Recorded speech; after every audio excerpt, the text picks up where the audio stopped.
Hello friends, welcome to civil Goli YouTube channel. दोस्तों, आज हम बात करने वाले हैं टिम्बर में हमारा चल रहा है। टिम्बर में हमने कर लिया सीजनिंग ऑफ टिम्बर, टिम्बर के टाइप्स, टिम्बर में कौन कौन से डिफेक्ट हैं और टिम्बर के प्रिजर्वेटिव क्या क्या प्रिजर्वेटिव हम टिम्बर के लिए अपनाते हैं। उसी टिम्बर में हम आगे बढ़ते हैं तो आता है प्रॉपर्टीज ऑफ टिम्बर। टिम्बर की क्या क्या प्रॉपर्टी है उसके बारे में आज हम देखने वाले हैं।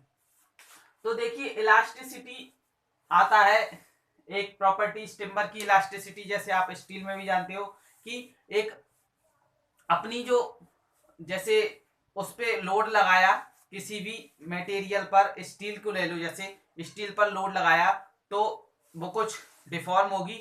यदि लोड हटाने के बाद में वो अपनी रीगेन कर रही है पहले वाली पोजीशन, तो उसी को कहते हैं हम, उसी प्रॉपर्टीज को कहते हैं इलास्टिसिटी। तो टिम्बर के लिए बात करते हैं। टिम्बर में भी इलास्टिसिटी का आपकी गुण होना चाहिए, प्रॉपर्टीज होना चाहिए।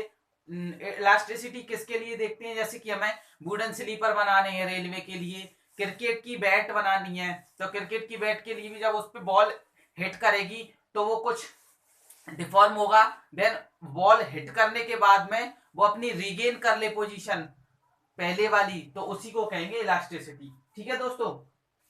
और आपके वो जो धनुष बनते हैं वो वाली वुड में भी इलास्टिसिटी की प्रॉपर्टी होनी चाहिए। तो इसके बारे में हमने बात कर ली। स्ट्रक्चर के बारे में बात करें तो स्ट्रक्चर, जितनी पास में एनुअल रिंग्स रहेंगी उतनी आपकी वुड अच्छी है, उतनी लकड़ी आपकी अच्छी रहेगी। मतलब जैसे क्लोजली स्पेस्ड एनुअल रिंग रहेंगी ना आपकी, क्लोजली स्पेस, तो इन्हें क्लोज्ड स्पेस को हम कहते हैं नैरोअर। नैरोअर भी कह देते हैं, मतलब पास पास में नैरोअर एनुअल रिंग्स रहेंगी उतनी आपकी स्ट्रक्चर अच्छी रहेगी। अच्छा, ये इनर वार्क रहती है, इनर वार्क, तो इनर वार्क दोस्तों ये पूछा जाता है। इनर वार्क को एक और नाम से जानते हैं, किस नाम से? Vast conveys. ये याद रखेंगे दोस्तों, वास्ट वास्ट कन्वेज के नाम से भी जानते हैं। अब आता है फायर रेसिस्टेंस। फायर रेसिस्टेंस की भी प्रॉपर्टी आपकी टिम्बर में होनी चाहिए। तो जितनी हार्डवुड रहेगी उतनी आपकी टिम्बर फायर को रेसिस्ट कर पाएगी, फायर को जल्दी से कैच नहीं कर पाएगी। तो फायर रेसिस्टेंस की भी प्रॉपर्टी होनी चाहिए, स्ट्रक्चर भी क्लोजली स्पेस एनरोलिंग होनी चाहिए। ठीक है दोस्तों। आगे बात करते हैं हम परमिएबिलिटी की। परमिएबिलिटी आप सॉइल में जानते हो कि इंटरकनेक्टिंग वॉइड के थ्रू वाटर फ्लो हो रहा है आपकी सॉइल में से, तो उसे परमिएबिलिटी कहते हैं हम सॉइल के केस में। यहां पर परमिएबिलिटी की बात करें तो आपको, आपका जैसे ये वुडन लॉग ले लो, ये आपका वुडन लॉग है, तो परमिएबिलिटी की बात करें तो ये इसके ग्रेन है, वुडन के आपकी ग्रेन है इसमें।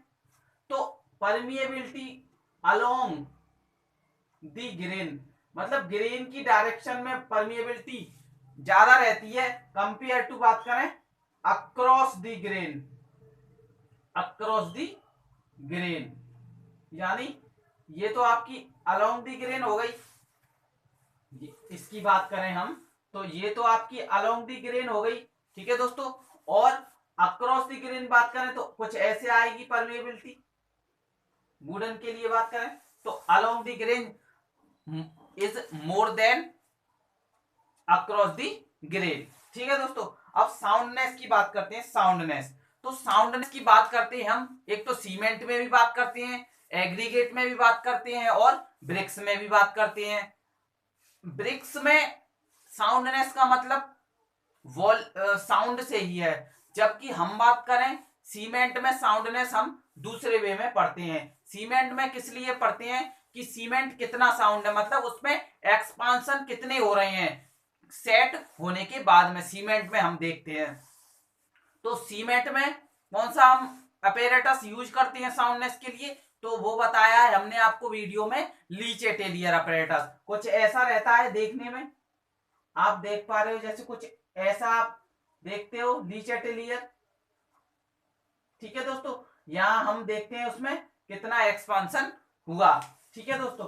लेकिन यहां पे टिम्बर में बात करें तो साउंड के टर्म में ही बात होगी। कैसे? कि यदि आपकी, पहली बात तो एक रिंगिंग साउंड होनी चाहिए आपकी टिम्बर, रिंगिंग साउंड, तब जाकर आप कहेंगे कि इस टिम्बर को हम यूज कर सकते हैं। तो रिंगिंग साउंड रहेगी टिम्बर में, तो उसे टिम्बर को क्या कहेंगे, गुड टिम्बर। आपकी एक अच्छी टिम्बर है, गुड टिम्बर कहेंगे आप उसको। यदि हॉलो साउंड है, हॉलो साउंड, आपकी टिम्बर में हॉलो साउंड प्रोड्यूस हो रहा है स्टक करने पर, उसे, तो उसे कहेंगे हम हॉलो टिम्बर। क्या कहेंगे दोस्तों, हॉलो टिम्बर। और यदि लेस साउंड प्रोड्यूस हो रहा है आपकी टिम्बर में स्टक करने पर, लेस साउंड, तो उसे कहेंगे हम क्या, डिकेड टिम्बर, मतलब इसमें इंसेक्ट वगैरह आपके लग चुके हैं, तो उसे कहेंगे हम डिकेड टिम्बर। क्लीवेबिलिटी की बात करें, क्लीवेबिलिटी आप जानते हो कि कोई भी चीज काटना, उसे कहते हैं हम क्लीवेबिलिटी। तो टिम्बर में भी उसी केस में हम बात करेंगे। क्लीवेबिलिटी की बात करें तो हम यह मेजर करते हैं इससे कि हम कोई भी ट्री है जैसे, उसको कितनी आसानी से कट ऑफ कर सकते हैं, मतलब ईजनेस है ये कट ऑफ में, किसकी, ट्री को काटने में कितनी ईजनेस से हम काट रहे हैं, तो उसे हम कह रहे हैं क्लीवेबिलिटी। अब क्लीवेबिलिटी की बात करें तो हमने स्वॉइंग प्रोसेस पढ़ी थी, तो उसमें क्या था, हम रेडियली ज्यादा प्रेफर करते हैं कंपेयर टू टेंजेंशियल, किसके, स्वॉइंग प्रोसेस के। ठीक है दोस्तों, लेकिन रेडियल में एक दिक्कत है, रेडियल जो स्वॉइंग है उसमें वेस्टेज ज्यादा होते हैं। एक बात याद रखते हैं, वेस्टेज इज मैक्सिमम रेडियल स्वॉइंग, और कम से कम किस में होंगे, ऑर्डिनरी स्वॉइंग में। तो 2 पॉइंट यहाँ पे भी याद रखने हैं आपको। ठीक है दोस्तों, ये बात कर ली हमने क्लीवेबिलिटी। हाँ, ड्यूरेबिलिटी की बात रह गई, हम यहाँ पे ड्यूरेबिलिटी छोड़ गए। ड्यूरेबिलिटी कैसे कहते हैं कि कितनी आपकी टिम्बर का लाइफ स्पैन है, कितनी आपकी टिम्बर चलने वाली है। एक तो देखिए आपकी टिम्बर है जो, उस पे बीक यदि एसिड या बीक बेस है, मतलब बीक एसिड या बीक बेस है, तो आपकी टिम्बर पर कोई इफेक्ट नहीं होना चाहिए, तब जाकर कहेंगे कि ये अच्छी एक ड्यूरेबल टिम्बर है। और इसका जो स्टार्च स्टोर रहता है, टिम्बर का भोजन जिसे आप कहेंगे, तो सेफ बोर्ड में वो स्टोर रहता है। और ड्यूरेबिलिटी की बात करें तो यदि 120 मंथ से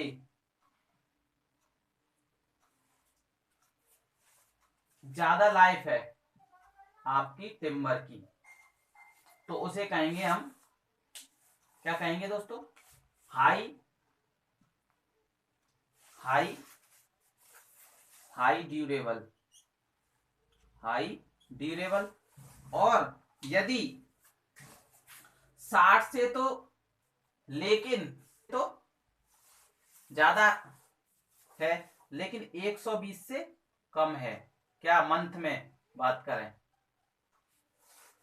60 से ज्यादा है लाइफ आपकी टिम्बर की, और 120 मंथ से कम है, यानी 2 महीने से ज्यादा और 3-4 महीने से कम, तो उसको हम कहेंगे, ये है आपकी moderately, moderate moderate moderately timber. ठीक है दोस्तों, और इसको कहेंगे हम, इसको तो कहेंगे मॉडरेटली, और इसको कहेंगे लो लो टिम्बर कहेंगे इसको। ठीक है दोस्तों, अब आते हैं स्ट्रेंथ में, तो इसको इरेज करें।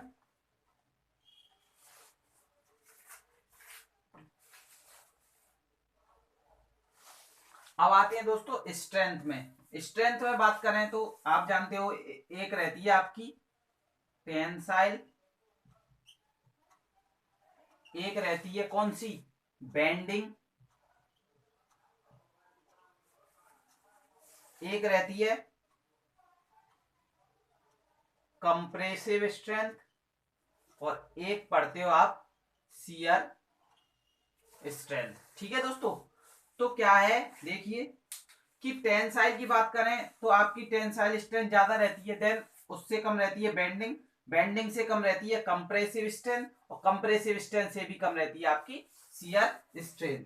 ठीक है दोस्तों, अच्छा शियर की बात करें तो शियर रहेगी low across the grain, across the grain, ठीक है। और टेंसाइल की बात करें तो टेंसाइल रहेगी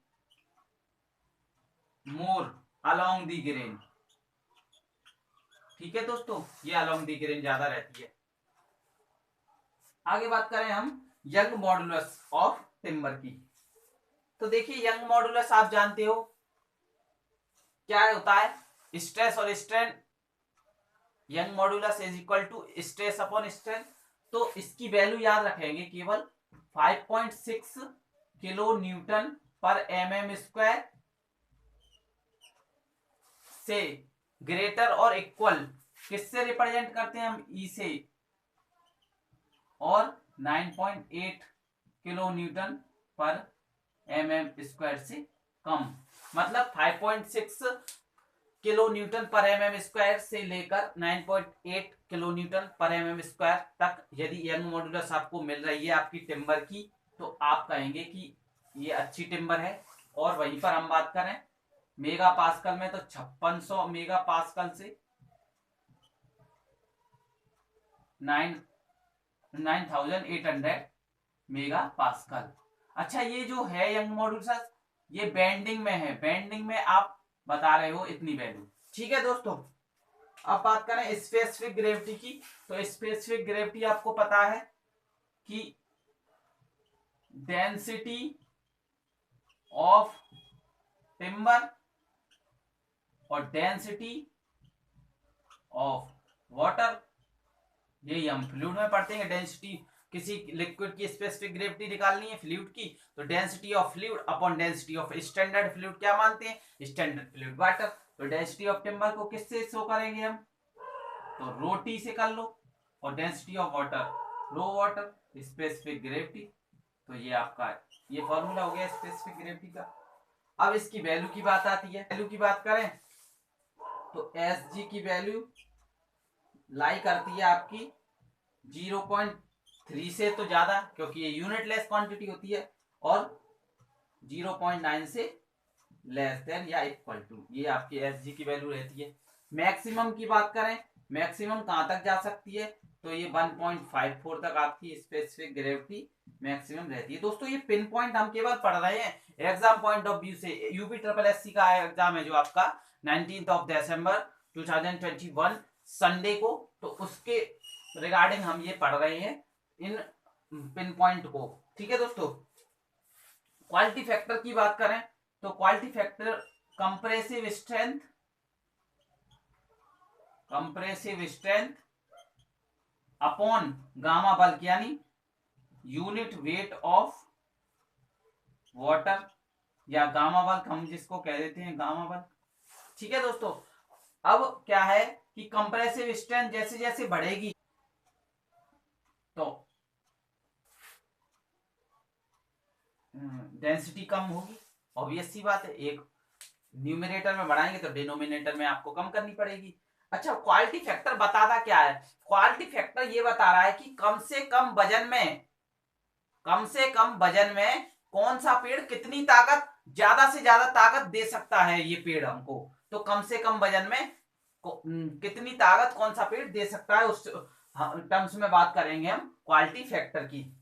अब इसकी वैल्यू आती है, क्वालिटी फैक्टर साल के लिए रहता है 0.5 और क्वालिटी फैक्टर पाइन के लिए रहता है 0.6, ठीक है दोस्तों। आई होप दोस्तों ये पार्ट 1 था प्रॉपर्टीज का, पार्ट 2 नेक्स्ट वीडियो में हम डिस्कस करेंगे। तो दोस्तों वीडियो कैसा लगा, वीडियो अच्छा लगा तो वीडियो को लाइक करें, कमेंट बॉक्स में अपने वैल्यूएबल थिंग्स हमें जरूर सजेस्ट करें, चैनल पर आप नए हो तो चैनल को सब्सक्राइब करें, साथ ही साथ बेल आइकन प्रेस करना ना भूलें। थैंक यू वेरी मच, जय हिंद जय भारत।